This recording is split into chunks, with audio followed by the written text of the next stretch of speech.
Who are the winners and the losers in the new Minnesota rideshare bill? My name is Levi. This is the Tip You in the App Daily Drive. Today's Daily Drive is brought to you by Tonquin. With Tonquin, you're going to deliver car parts and not people. The Daily Drive is also brought to you by Rideshare.tax. Start working on 2025 today. Don't get far behind on your taxes. Check out the team at Rideshare.tax. And the Daily Drive is also brought to you by VOOM Rideshare Insurance. I'm just going to read to you a quote here. This is a quote from Nico Lemieux. I think that's how you say his name. Take a look under the hood. He's referring to the hood of the bill. However, you'll see that this is a damned bill indeed. And he's quoting one of the state legislators that said it's a damned bill. I'm frustrated, for the drivers. I get it. You want to make more money. And I'm frustrated that the drivers sought an imperfect solution. They went to the government, and the government just can't solve it, no matter how smart they are. And honestly, I just don't think most legislators are that smart. Who's really smart in this transaction? Uber and Lyft. And I promise you, they're going to continue to make money. They're going to be a winner no matter what. I think there'll be some drivers that maybe were really, really bad at rideshare. They just basically took every trip or whatever else. They might get a little bit more money. And the losers are going to be the riders. The riders will have to pay more at some point in time. And the drivers that were making money. Because one thing about it is MOLDA or any of these people that went and sought legislative action, they don't represent the majority. They're just the most vocal. So I do have a solution for you, though. My solution to you is this. Do your best as a human to increase your personal value on your own. Don't go to the government. The government can increase your value. You want to make more money, increase your value. That's hard to hear. I'm 50 years old. It's kind of daunting and scary to hear people say that to me, but that's the truth for me too.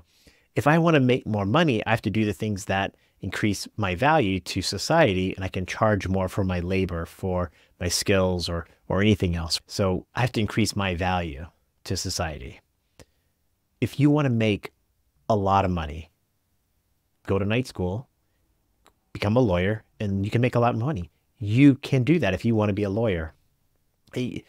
You want to make a lot of money, start a restaurant, become an entrepreneur. I don't know if there's a lot of money in that, but there's that.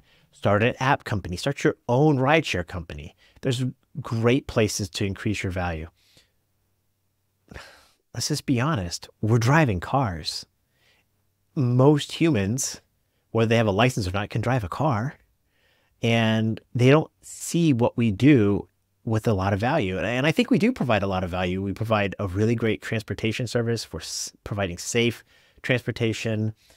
Some of us are keeping really clean cars. We're loading bags. We're trying to provide as much value as we can. But still, it's just not going to be that much. And there's nothing the government can do to do that. And if you feel like you're being paid unfairly, you want to make more money, stop working at the place that's paying you what you don't feel you're worth, and go work for the place where they pay you more. My understanding is there's a company called Rides. I haven't really done much research on them. They're not here in New York, so I haven't really thought about it too much, but there's a lot of drivers saying, hey, my value is worth more, and Rides is going to pay me more for my value. Some drivers are doing the same thing with Uber and Lyft. I like Lyft. I think the Lyft app is great, but Uber pays me more than Lyft. So I drive for Uber.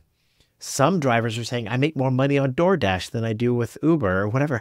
So we can start to just, even within our little world of apps and gig work, we can shop our value.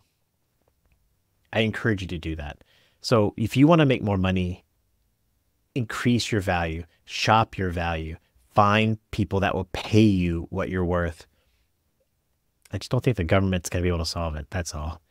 So yeah, there's some outcomes. If you really want to know the details, watch the rideshare guys. Sergio and Chris covered it really well. I'm in a state where there's a new law And ever since our minimum wage is passed, my earnings per active hour or my earnings per online hour have dropped. The minimum wage has increased the number of drivers, and the total number of drivers, supply of drivers, is what really affects our wage. If there's 1,000 drivers sitting on every corner, it's super cheap for Uber and Lyft to basically price those out, get the cheapest driver. If there's one driver on every corner, the price is the price. We set the price, right? So I don't think that government coming in and fixing, how much you're going to make per mile is going to solve that. The problem with this solution is that government can't solve your personal wage desires. That's it. At the end of the day, if you want to make a certain amount of money, that's between you and the person that hired you. And the problem with the government is an intent. I think the legislator and the governor wanted to find a compromise where Uber made and Lyft made a certain amount of money and didn't charge the riders too much, and it made sure the drivers made money. The government and the people that work in the government, they're just not that smart. And I'm not even saying they're dumb. I'm just saying that they don't have the ability to analyze a market like that. They don't understand. They don't have the ability, I should say, to control price, a fair price. An algorithm and a free market does. And I understand, and I even empathize with the idea that the rideshare drivers there were saying, we're not making enough money. And that's true. They needed to make more money. The problem is there isn't enough money in that market for them to make more. What I'm saying is like Uber and Lyft or any other company is probably charging the maximum that they possibly can. If they could charge more, they would. But if they charged more, less people would ride. So they're hitting maximum what's called price equilibrium with what they can charge. And whether we like it or not, Uber and Lyft and Rides and any other company that's there needs to pay for their bills, cover their costs, pay for taxes, pay for insurance, whatever else, and of course, make a profit. And Uber and Lyft are deciding what those costs and those things are, not you and me.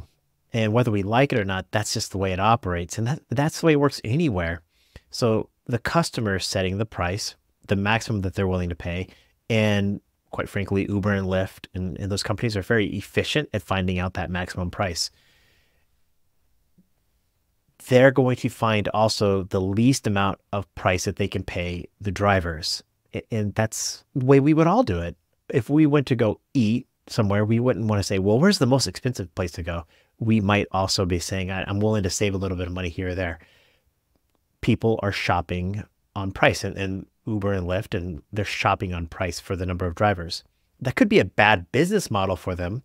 I think it is. I think that if they cut wages to us or how much they're going to pay us, reimbursements, if they cut that too much, it's going to be really negative for their company. But they're also finding that equilibrium there.